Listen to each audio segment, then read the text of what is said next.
Buonasera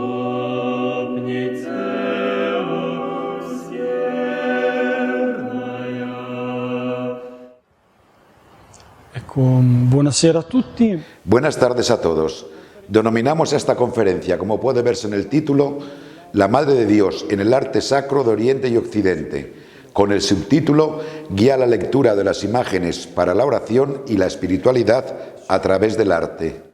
Os explico brevemente los 6 modelos más comunes que en la historia de la Iglesia han sido utilizados para introducir a los fieles en la devoción y adoración del misterio de la Madre de Dios. 3 para la Iglesia oriental, que es por donde comenzaremos, y 3 para la Iglesia occidental. 3 per la Chiesa occidentale. Per la tradizione orientale. En la tradición oriental, los 3 modelos más difundidos en los iconos son estos sin duda: la odigitria, también llamada Eleousa o de la ternura, y la Madre de Dios de la señal. Comenzamos por la primera, la Madre de Dios odigitria. Esta palabra odigitria, traducida al español, significa aquella que indica el camino, o mejor, aquella que nos indica el camino. Aquí tenemos uno de los primeros modelos de la Virgen odigitria, en Santa Francesca Romana, en Roma, del siglo VI, donde podemos ver un cruce de miradas y un cruce de manos. La Madre de Dios nos señala a Jesús como el camino. Sabemos que el mismo Jesús dice que yo soy el camino, la verdad y la vida. Y en la carta a los Hebreos se dice que Jesús es el autor y perfeccionador de nuestra fe. Por tanto, la Madre de Dios nos dice que miremos a Jesús como el que perfeccionará nuestra fe. Come colui che perfezionerà la vostra fede. Ma se guardate con attenzione. Pero si miramos con atención, nos daremos cuenta que el propio niño, en vez de atraer la atención sobre sí mismo, la dirige hacia la Madre de Dios como diciendo: no me miréis a mí, sino a mi madre, pues ella es la obra maestra del misterio de la redención, así como del misterio de la humanidad. Esto que os señalo brevemente lo podemos ver mejor en esta Virgen que he pintado para el 50 aniversario de nuestro arzobispo, el cardenal Carlo Caffarra, el año pasado, y que se encuentra en la capilla privada de nuestro arzobispo. Esta es la llamada Virgen de San Lucas, venerada en nuestra diócesis, y aquí vemos mucho mejor las cosas que os decía anteriormente. Vemos al niño Jesús que señala a la Madre, transformando su mano derecha en una bendición como diciendo: seguid a mi Madre, mientras que a su vez vemos a la Madre de Dios haciendo lo mismo y señalando con su mano derecha al niño. Stessa cosa, con quell'altra mano, la sua mano destra, indica il bambino. Questa madre vi faccio notare che. Quiero haceros ver que esta Madre de Dios que indica el camino no es solo una madre que señala al niño como el autor y perfeccionador de la fe, sino que tiene un significado mucho más profundo. La madre señala al niño, el niño señala a la madre, pero a su vez la madre continúa señalando al niño y el niño a la madre, y así continuamente, por lo que tenemos una especie de continuum permanente en la que cada uno considera más importante al otro. Probablemente se trata de un eco de la frase de San Pablo cuando dice: competid en estimaros mutuamente. Nosotros, mirando esta imagen, ¿qué entendemos? Entendemos 2 cosas muy importantes para nuestra fe: que la Madre de Dios nos señala a Jesús como el autor y perfeccionador de nuestra fe, y Jesús señala a la propia Madre como la obra maestra de toda la creación. Diría especialmente que todo esto nos enseña, por medio de los modelos de María y de Jesús, a perfeccionar continuamente la imagen de Dios que está dentro de nosotros, muchas veces envilecida por el pecado, y a pedir en la oración la consolación de la gracia, porque nosotros también podemos ver a María y a Jesús como los autores y perfeccionadores de nuestra fe. Pasamos ahora al modelo de la Eleusa, palabra que traducida del griego al español significa Madre de Dios de la ternura. Este es el segundo gran modelo que aparece en la pintura oriental, digamos paleocristiana, en nuestra tradición común de las iglesias, y que después se desarrolla especialmente en Oriente. E poi viene sviluppata soprattutto in Oriente. A quel modulo che abbiamo visto in precedenza. El modelo que hemos visto anteriormente, más teológico, en el que el niño señala a la madre y la madre al niño, poco a poco es sustituido por este otro modelo, que lo podemos ver sobre todo en la Madre de Dios de Vladimir. Vemos que esta Madre de Dios aprieta contra sí al niño en una comunión de miradas. por lo que nosotros la llamamos Madre de Dios de la Ternura. Os la muestro todavía mejor. En este modelo que he pintado para una iglesia en Santa Teresa del Niño Jesús, de nuestra diocesi de Bologna. Pinto per una chiesa a Santa Teresa del Bambino Gesù della nostra diocesi di Bologna. Lo stesso modello. El mismo modelo, que es una copia moderna de un antiguo icono pintado probablemente en torno al año 1130 en Constantinopla. Si nosotros contemplamos esta Madre de Dios como occidentales que somos, como latinos, como estamos acostumbrados a interpretar las imágenes, diríamos fácilmente que la Madre de Dios de la Ternura es la Virgen que aprieta contra sí al niño, poniendo de manifiesto una gran ternura. Esta es normalmente nuestra interpretación. Noi normalmente la interpretiamo così. In realtà, se voi guardate con attenzione... En realidad, si miramos con atención, nos daremos cuenta de que en realidad la Madre de Dios no está experimentando una gran ternura en relación con el niño. Si yo contemplase con atención este icono, vería que la Virgen mira hacia todas partes excepto al niño, por lo que no demuestra ternura en relación al niño. Por el contrario, el niño mira a la Madre de Dios y parece que es Él el que la aprieta contra sí mismo. Quiero destacar que este modelo presenta una gran dificultad en su interpretación, especialmente para nosotros los latinos, porque no nos resulta fácil entender su gran profundidad teológica. Tened presente además que esta imagen era un icono para las procesiones y parece que era utilizada el día de Viernes Santo. En la parte de atrás, un icono procesional supone que tiene dos caras, la delantera y la trasera. Duple fase, cioè davanti e di dietro. Davanti è così e dietro guardate che cosa troviamo. Dietro questa immagine c'è... Por delante es así, pero ved que encontramos en la parte de atrás una risa de plata que nos muestra una cruz florida. Aquí vemos muy bien estas dos ramas que se dirigen hacia el alto, así como todas estas flores que surgen en torno a la cruz. La cruz en sus extremos presenta unos brotes de flores. ¿Cuál es el mensaje? Se trata de algo muy importante, que por medio de la muerte nosotros alcanzaremos la resurrección. Es la simbología típica de la cruz florida. Pero si nosotros la asociamos a la Madre de Dios, entenderemos que esta imagen no es solo la de una madre que muestra ternura por el hijo propio, sino algo mucho más complejo. Si contemplamos esta mirada, nos daremos cuenta de que la mirada de la Madre de Dios es una mirada fija, una mirada hacia nosotros. Mira a la humanidad y viendo el pecado de la humanidad se llena de una infinita tristeza. Esta mirada se dirige hacia cada uno de nosotros.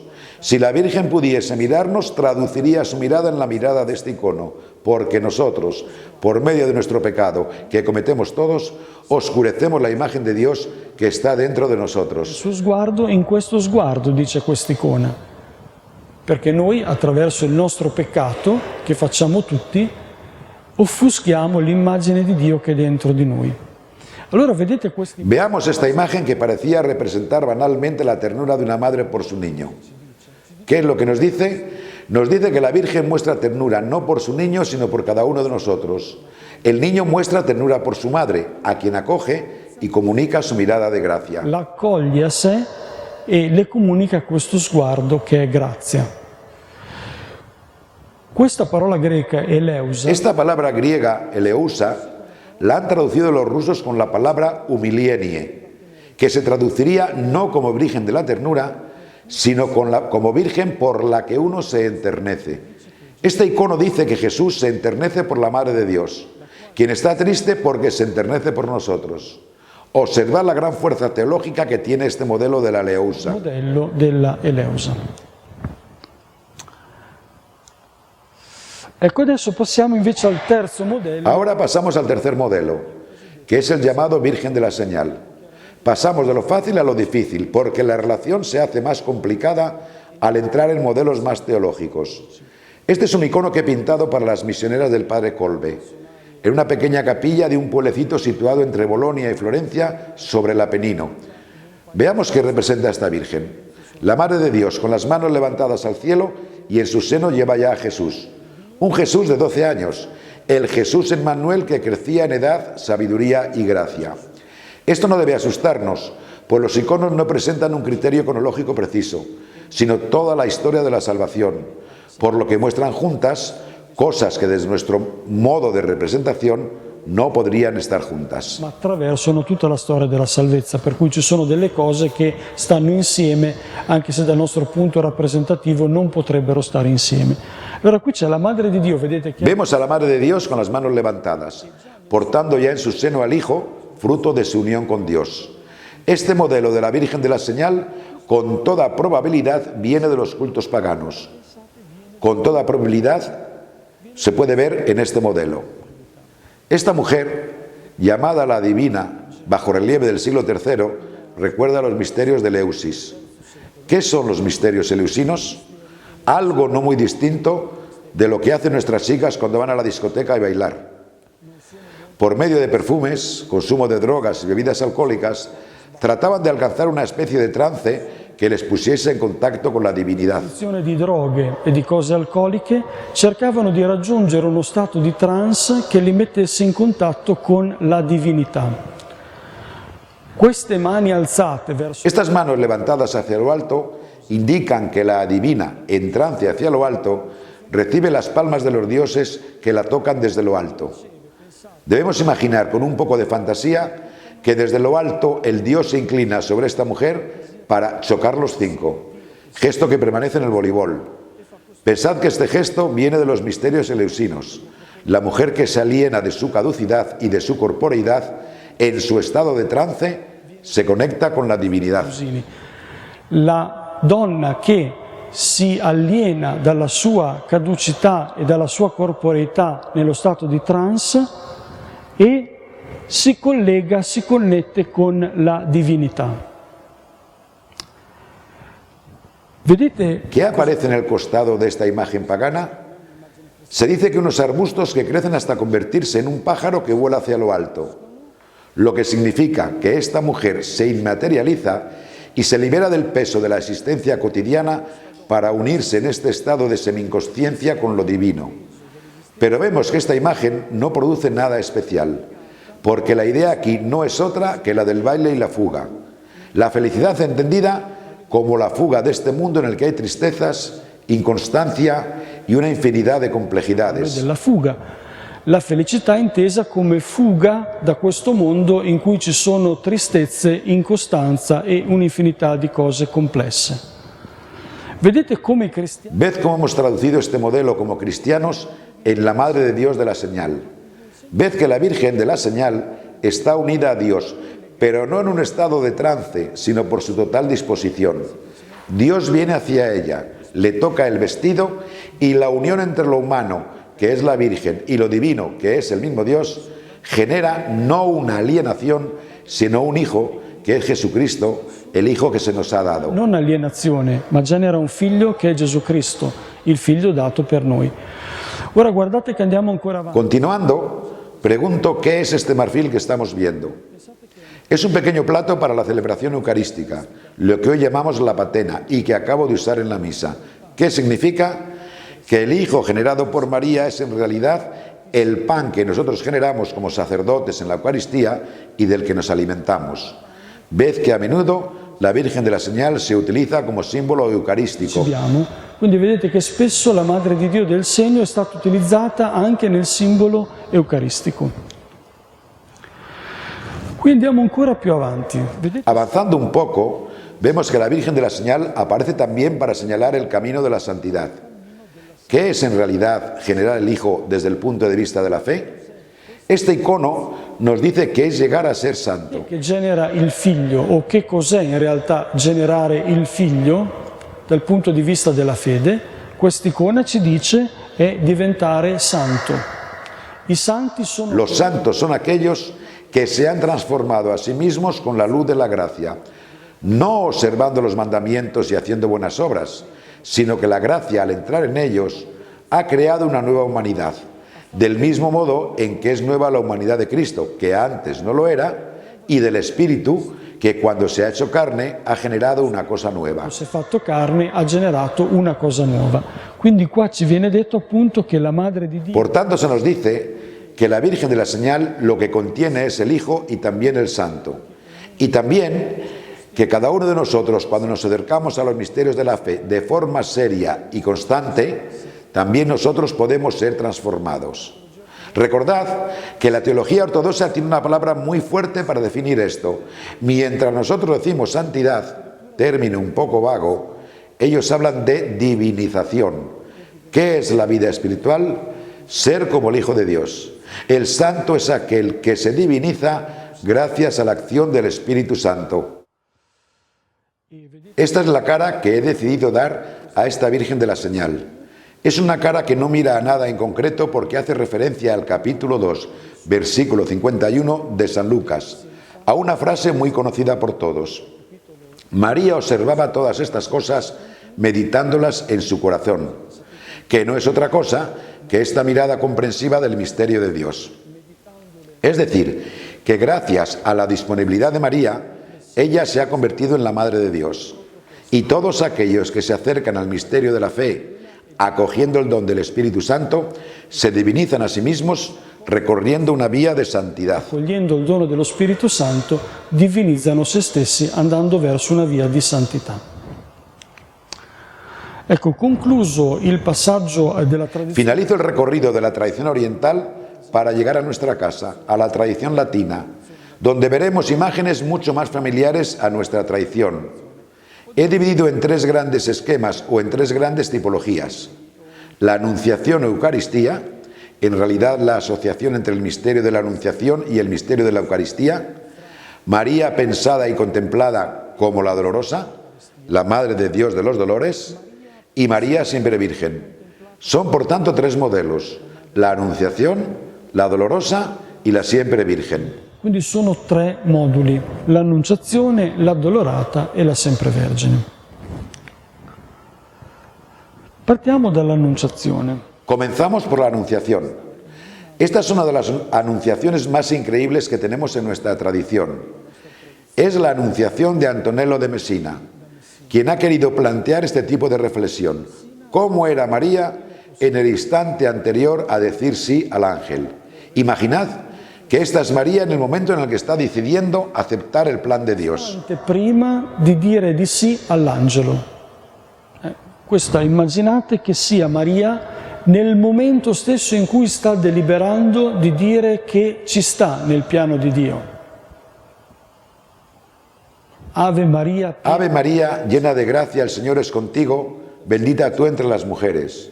Y María, antes de responder, he aquí a la esclava del Señor, hágase en mí según tu palabra, en el instante anterior a su respuesta, la encontramos en esta situación. In questa situazione. Guardate che cosa sta facendo María soprattutto. Observad qué está haciendo María. Vemos que se está cerrando el vestido, que para decir sí al ángel se debe preparar. Algo muy bello, sin duda. No se considera todavía preparada. Dice, espera un momento que me he visto. Sabemos que las mujeres, cuando tienen que salir, necesitan un montón de tiempo para estar listas. Antonello de Messina utiliza aquí el misterio de la femineidad de María y dice, esperad un momento porque me debo preparar, lo que implica un toque de elegancia muy bello, porque nosotros sabemos que María, y tenemos un dogma para confirmarlo, ha nacido sin el pecado original. Por lo tanto, si había una mujer ya preparada para el misterio de Dios, esa era sin duda María. Perché noi sappiamo che Maria, addirittura abbiamo un dogma per dire questo, è colei che è nata senza il peccato originale. Quindi se c'era una donna già preparata per il mistero di Dio, questa sicuramente era Maria. Tuttavia dice Antonello di Messina. Antonello de Messina muestra además en este cuadro que antes de decir, he aquí a la esclava del Señor, hágase en mí según tu palabra, María dice, un momento que me preparo. Os he hecho ver este cuadro porque quería mostraros la elegancia de nuestros pintores del Renacimiento. Observad con cuánta elegancia se acerca al misterio de Dios iluminado desde su interior. Avanzando un poco, nosotros encontramos en nuestra tradición la Anunciación dispuesta de esta manera. Estamos con Giotto, en la capilla de los Scrovegni en Padua. Tenemos que hacer un esfuerzo grande de imaginación. Debemos imaginar aquí, en el centro, en el ábside, la zona donde estamos nosotros hoy y donde estáis sentados vosotros. Aquí abajo estaría el ábside, por lo que hay que imaginar estos arcos conteniendo el altar y el presbiterio. Normalmente se colocaba la Anunciación a derecha e izquierda, tal como la vemos aquí, el ángel y la Madre de Dios. Immaginate questi archi che contengono l'altare e il presbiterio. Normalmente veniva messa a sinistra e a destra l'Annunciazione, come se l'avessimo qui l'angelo e là la Madre di Dio. ¿Qué cosa voleva dire Giotto? ¿Qué quería decir Giotto y sobre todo qué quería decir la tradición? Una cosa muy importante, que así como hace 2000 años o 1300 en el caso de Giotto, en la Anunciación se cumple el nacimiento del niño Jesús del seno de María, hoy, todas las veces en las que se celebra el sacrificio eucarístico, la Iglesia y su presbiterio se convierten en un seno fecundo del que nace de nuevo el Hijo de Dios, que es la Eucaristía, el pan con el que nos alimentamos. Oggi di nuovo il Figlio di Dio che è l'Eucaristia, il pane di cui noi ci cibiamo. Questo modulo lo troviamo molto. Este modelo lo encontramos muy a menudo en los presbiterios, a veces al lado del tabernáculo y otras veces en el frontal de la iglesia. Si vemos las catedrales medievales con los frescos en la cabecera, encontraremos a menudo la Anunciación de frente para hacernos ver que la iglesia en la que entran los fieles en este seno fecundo en el que hoy también se cumple el misterio de la redención del Hijo de Dios y de la Eucaristía con la que nos alimentamos. Compie ancora una volta il mistero della redenzione e il Figlio di Dio è l'Eucaristia di cui noi ci cibiamo. Qui vi faccio vedere un ciclo di icone. Os muestro un ciclo de iconos donde aparezco yo celebrando y donde se aprecia bien la Anunciación, el tabernáculo dentro del esquema del Templo de Jerusalén, el bautismo de Jesús y la crucifixión. ¿Qué quería expresar con este ciclo dedicado a una comunidad de monjas de vida activa de Roma en la parroquia del Espíritu Santo? Exactamente esta idea, que el ángel anuncia a María y de su sí surge hoy Jesús para nosotros, que es la Eucaristía que habita en el tabernáculo y al mismo tiempo la Eucaristía que es consagrada por el celebrante. Che viene consacrata dal sacerdote che celebra. Questo schema, annunciazione intesa come grembo. Este esquema de la Anunciación, entendida como seno fecundo de la Iglesia, que hoy genera nuevamente al Hijo de Dios en el pan y en el vino, es uno de los esquemas más difundidos en nuestra tradición. Quería haceros notar esto para deciros que es cierto lo que os digo, que no lo he inventado yo, porque los que tenéis el pelo más blanco que yo, recordaréis que antes del concilio se celebraba con altar en la pared. En el altar de pared tenemos a menudo el retablo. ¿Qué nos dice este en concreto? Que todas las veces en las que tenía lugar la elevación, la Eucaristía coincidía desde el punto de vista del que la contemplaba con el niño, pues son la misma cosa. Ved cómo en nuestra tradición occidental están constantemente unidas estas dos cosas: el cuerpo de Cristo con este niño que se nos ha dado, con este niño que es generado en la Anunciación y que es el seno fecundo de la Iglesia que celebra, la Iglesia edificio en el que celebramos la Santa Missa. Unite queste due cose, il corpo di Cristo con questo bambino che ci ha dato, questo bambino che viene generato nell'Annunciazione e che è il grembo fecondo della Chiesa che celebra, o anche della Chiesa edificio nel quale noi celebriamo la Santa Messa. O addirittura En otras ocasiones, este modelo lo encontramos en la Virgen de la Leche. Esta es de Nino Pisano, colocada más o menos como nuestra Virgen. Imaginad al sacerdote que celebra de cara a la pared y comprobad que cuando hace la elevación la pone a la altura del seno de la Virgen, lo cual nos dice que la Eucaristía es la leche que tomamos de nuestra madre. Ved con cuánta fuerza y con cuánta belleza nuestros anteriores predecesores en la fe se alimentaban no de discursos, pues eran analfabetos, sino a través de la fuerza de imágenes como esta, que enseñaban cosas extraordinarias y que incluso hoy lo hacen si lo sabemos interpretar. Immagini che dicevano cose straordinarie e ancora oggi ce le dicono se le sappiamo interpretare. L'obiettivo di questa El objeto de esta breve conferencia es daros las claves de lectura que muestran la belleza de nuestra tradición iconográfica. tradizione iconografica.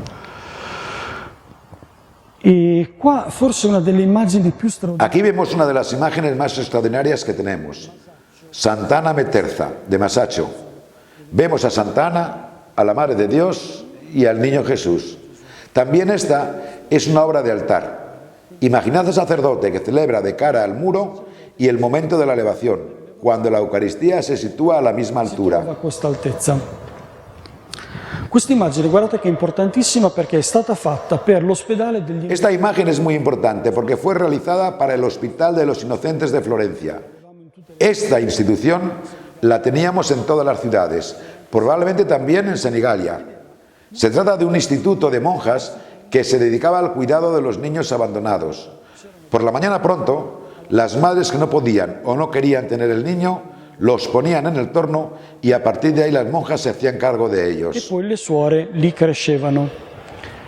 Masaccio fa questo dipinto per le... Masaccio pinta esta obra para las monjas del Hospital de los Inocentes, queriendo reflexionar con ellas sobre la maternidad. Por una parte tenemos mujeres que dan a luz hijos que después abandonan, y por otra parte están las monjas que no conocen hombres, que no tienen hijos, pero que los educan y los generan de modo espiritual. Quindi li generano, se volete, in modo spirituale. Che razza di... Fra queste due generazioni... Tenemos dos modos de generar vida, uno superior al otro. Ved la reflexión que Masaccio propone a las monjas para las que hace el cuadro del altar. Por medio de su obra nos dice que Santa Ana, la madre de María, genera a esta su hija. María, por medio del Espíritu Santo, genera a su hijo Jesús. Vemos que María sostiene la rodilla del niño Jesús. Os hago ver más en detalle. Y parece que está amasando el pan. Pensad que en el momento de la elevación es como la Eucaristía elevada. Se trata de una imagen con una fuerza extraordinaria. Se dice que no es la generación física la que genera la vida. Si Ana generase a María, si María generase a Jesús, si Jesús hubiese generado hijos y estos a su vez nuevos hijos, la generación física lleva a la muerte, por lo que la vida no tiene sentido en sí misma. Uno realmente es capaz de vida cuando se entrega a sí mismo hasta el punto de perderla por Cristo y por el Evangelio. Degli altri figli e degli altri figli e degli altri figli, e la generazione fisica purtroppo va verso la morte, perché la vita non ha ragione di senso in se stessa, pur nella vivacità della generazione. Uno diventa davvero capace di vita quando dà se stesso al punto tale da perdersi per causa di Cristo e del Vangelo. Che cosa vuol dire? ¿Qué quiere decir esto? Ser Eucaristía, estar en la iglesia y alimentarse de la Eucaristía. No es fácil de expresar con una sola imagen la fuerza y la potencia espiritual y teológica que se desprende con esta imagen de Masaccio, que pone en relación el misterio de la Anunciación con la Eucaristía y sirve para ver cómo ha sido planteado este esquema en nuestra tradizione. Questo schema nella nostra tradizione. Andiamo avanti con lo schema della Dolorata, qui faccio brevemente. Continuamos con el esquema de la Dolorosa. De modo breve, muestra una imagen de Piero de la Francesca para el cementerio de Monterchi y actualmente en el Museo Cívico de Monterchi. Se trata de un fresco que se encuentra en el arquitrabe del cementerio de Monterchi. Cuando los fieles de esa pequeña ciudad iban al cementerio, veían esta imagen que parece salir de un telón levantado por dos ángeles. La Madre de Dios se hace ver y abre su vestido porque su vientre es ya muy voluminoso, fórmula que tenían las mujeres del Renacimiento para ensanchar el vestido. No existía entonces la cadena prenatal, donde las embarazadas compran hoy sus vestidos, por lo que lo único que podían hacer era abrir sus vestidos. Prenatal, dove si prendono i vestiti per le puerpere, lì l'unica cosa che facevano li slacciavano e li aprivano. Guardate la cosa interessante, vi dicevo questa è un'immagine associata. Observar una cosa interesante. Os decía que esta es una imagen asociada al Camposanto, a aquellos que mueren, y nos transmite que la Virgen Dolorosa es la Virgen que todavía hoy genera nuevos hijos en el dolor, que son todos los muertos del cementerio de Monterchi, y que ella, por medio de su dolor, los generará a la vida eterna. Ved, por tanto, que esta imagen interpreta el dolor del parto como muerte de uno mismo y resurrección de todos los difuntos de esa pequeña localidad. Come morte a se stessi e resurrezione per tutti i defunti che ci sono di quella piccola cittadina. O ancora questa che è una delle immagini più straordinarie. Aquí tenemos una de las imágenes más bellas que existen, de Roger van der Weyden, situada en el Museo del Prado. Comprobad cómo el movimiento de Cristo bajado de la cruz, el hombre de los dolores, es el mismo que el de la Virgen, su madre. Se dice que lo que sucedió al hijo también sucedió a la madre. Esta imagen nos recuerda la gran reflexión sobre la palabra de la cruz. Quien quiera ser mi discípulo, tome su cruz cada día y me siga. Quien quiera conservar su propia vida la perderá.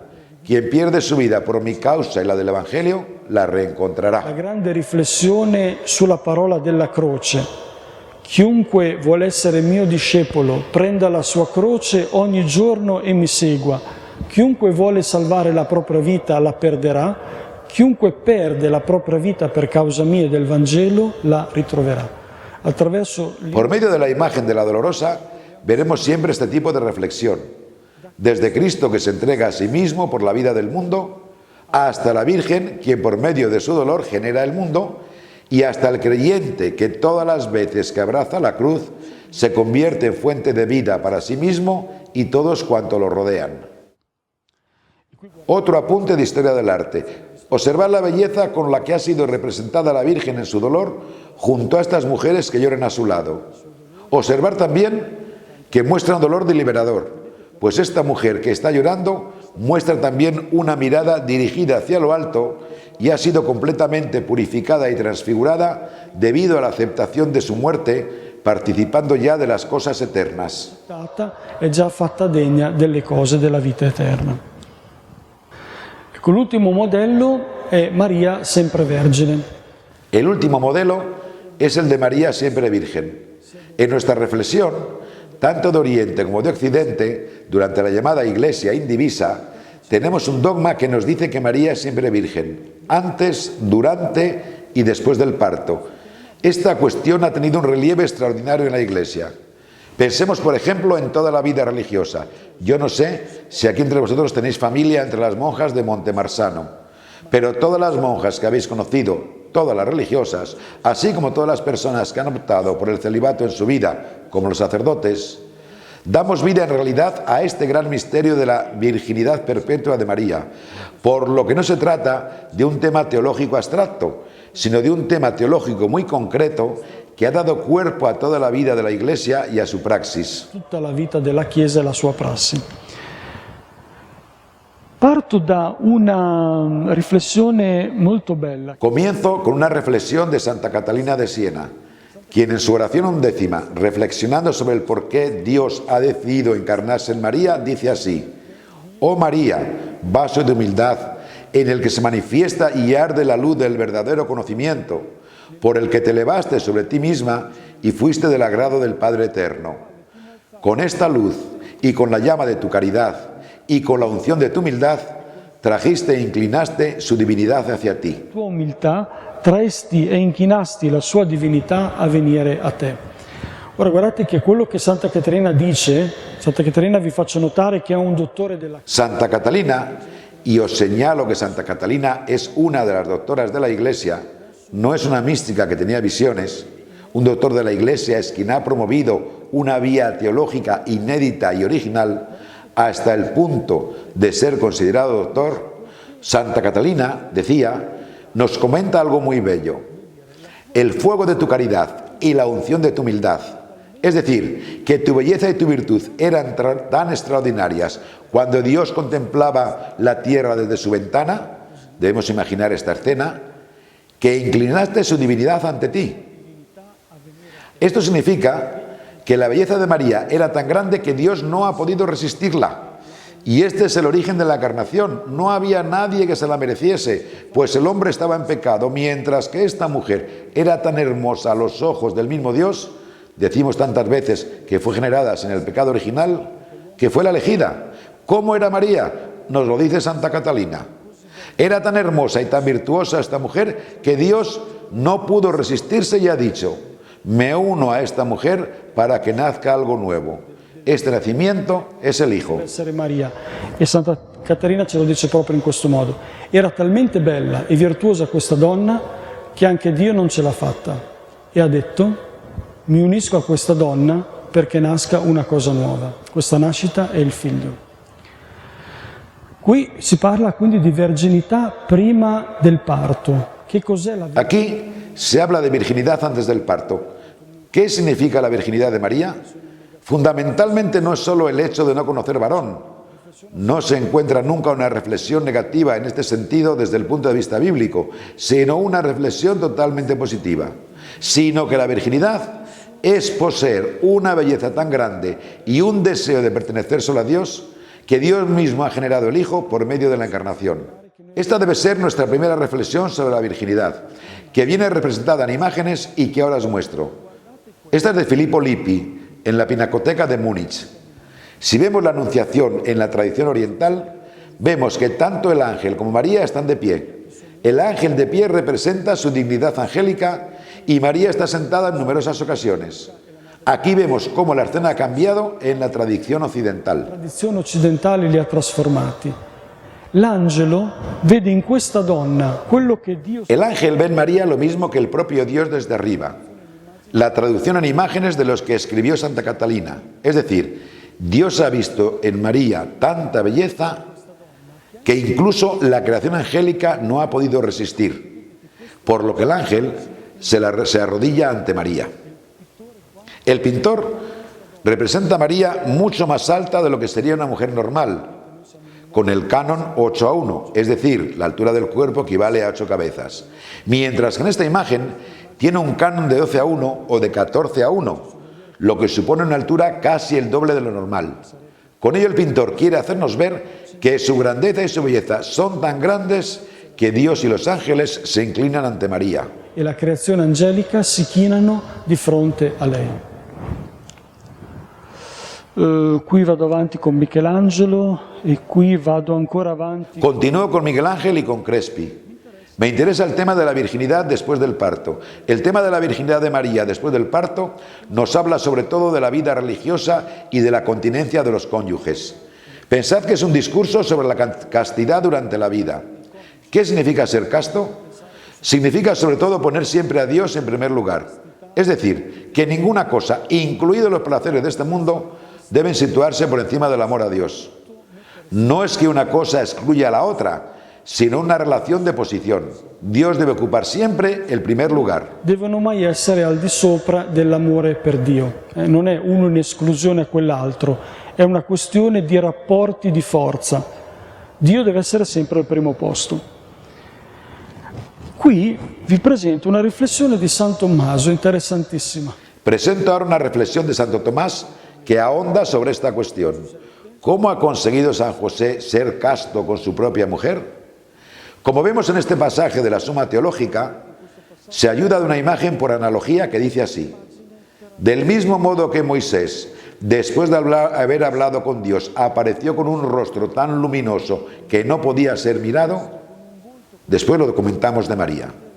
Santo Tomás nos dice que cuando Moisés subía al monte Sinaí para recoger las tablas de la ley, al descender, su rostro estaba tan iluminado que los israelitas miraban al suelo. El propio Moisés se preguntaba qué le había pasado. Scese, il suo volto era talmente pieno di luce che gli israeliti guardavano per terra. E anche Mosè si chiedeva cosa mi è successo, perché questa cosa, si dice così proprio. Fu visto con un volto così luminoso. Apareció con un rostro tan luminoso que no podía ser mirado. ¿Qué es lo que pasa? Que si alguien miraba este rostro tan lleno de luz, quedaba ciego. De igual modo, Tomás dice que María, iluminada por el esplendor de la virtud del Altísimo, no podía ser mirada por José hasta después de haber dado a luz. Después del parto, la conoce por la belleza de su rostro, pero no en el contacto carnal. Esta espressione è muy bella in latino. Dopo il parto invece la conobbe nella bellezza del volto, non nel contatto carnale. In realtà in latino è molto molto più bello, ma vuol dire così. Come ha fatto a rimanere casto per tutta la vita Giuseppe? ¿Cómo ha conseguido José ser casto durante toda su vida? Por esta razón, porque el rostro de su esposa estaba iluminado de tal forma y estaba tan lleno de Dios que no sentía la necesidad de poseerla de modo carnal, pues entre ellos eran espíritu y espíritu. Mirándole a ella, él veía a Dios, y a través de la luminosidad de su rostro no podía pensar en algo que no fuese Dios mismo. Non tactus libidinis, no a través del placer o el deseo que pasa por el tacto. Questa immagine che vi faccio vedere, ve ne faccio vedere 3 o 4, questa l'abbiamo già vista, vi fanno vedere come... Esta imagen que ya hemos visto pone de manifiesto que en la tradición tanto de Oriente como de Occidente Se ha transmitido esta idea de un modo muy evidente. El rostro de María era tan bello, tan espiritual y estaba tan transfigurado por la presencia de Dios que José no sentía la necesidad de poseer a esta mujer. El hecho de mirarla suponía tener ya un contacto estrecho e íntimo con Dios. Con Dio. E le immagini della Madre di Dio, vedete, quando noi le guardiamo, soprattutto sembrano... La imagen de la Madre de Dios, cuando nosotros la contemplamos, parece expresar esta idea de la que nos habla Tomás, por la que todas las veces que vemos las grandes obras maestras que nos ha dejado la historia de Rafael, de Miguel Ángel, de la tradición iconográfica, vemos en realidad este rostro transfigurado por la belleza de Dios y muestra tanta luz que lo transfigura en su interior, lo que significa que todas las veces que contemplamos el rostro de María en una obra maestra, nos transfigura y nos purifica. E ci purifica. Qui per esempio il Beato Angelico, questa Madre di Dio. Aquí tenemos una obra de Frangélico, donde vemos que ha pintado una mujer sin peso e invadida por la luz, y ya totalmente transfigurada por los asuntos de Dios. También Rafael, que pinta imágenes muy humanas, parece no haber olvidado nunca esa cosa extraordinaria de la belleza y la virginidad de María, como puede verse en este rostro que emite luz. Podemos ver lo mismo en la Madonna del Jilguero, también de Rafael. La Madonna del Cardellino, sempre Raffaello.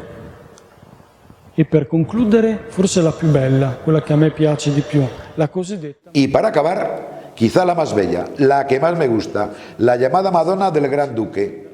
Una leyenda cuenta que esta Madonna perteneció al Gran Duque Leopoldo de Toscana. En realidad fue pintada por Rafael y después adquirida por la familia de Carlo Dolci, pintor del taller de Rafael y alumno suyo. Posteriormente fue adquirida por el Gran Duque de Toscana Leopoldo. Se adesso voi andate alla Galleria degli Uffizi, ancora oggi questa Madonna la vedete così come l'aveva Si vamos a la Galería de los Uffizi, podemos ver el cuadro tal como lo había dispuesto el Gran Duque Leopoldo, con un gran marco, cuando en realidad su marco original era pequeño, pues él la llevaba siempre consigo todas las veces que viajaba, según la leyenda. Siempre era su compañero de viaje, no su mujer. Si es cierto o no, yo no lo sé, pero esto es lo que dice la leyenda. Era muy extraño este Gran Duque, quien llevaba siempre a la Virgen con él y dejaba en casa a su mujer. Si dice così, era stranissimo questo Granduca, prendeva sempre la Madonna con sé e lasciava a casa la moglie. E quando gli veniva chiesto perché... Y cuando se le preguntaba por qué llevaba siempre en los viajes a la Virgen y no a su mujer, cuenta la leyenda que el Gran Duque decía que llevaba a la Virgen porque le bastaba con su mirada. Che prendeva con sé la Madonna perché questo sguardo a lui bastava. Que guardate, è lo stesso identico discorso que noi abbiamo. Observar que es la misma idea que hemos visto anteriormente en Santo Tomás cuando reflexionaba sobre por qué San José no tenía necesidad de poseer a su mujer durante toda su vida, pues con su rostro radiante y su esplendor, él ya la poseía sin pasar por el deseo del tacto. Attraverso il desiderio del tatto. Avrei voluto finire con un'immagine di Barna da Siena, ma... Me hubiese gustado acabar con una imagen de Ibarna de Siena, pero me parecía ya muy largo, por lo que acabo con esta imagen para plantear esta idea. Recordad que nuestra vida de fe, incluso en sus detalles más pequeños, en nuestros pensamientos o en las cosas que hacemos, son purificadas a menudo por la contemplación de la mirada de María, por lo que os aconsejo que durante el rosario o después del mismo, pacificando vuestra alma o vuestro corazón, busquéis las bellísimas imágenes de María y por medio de la contemplación de las mismas podáis ser purificados por su mirada y pueda crecer vuestra fe y podáis transfiguraros en este encuentro con nuestro Señor Jesucristo. E proprio trasfigurarsi in questo incontro con il Signore Gesù.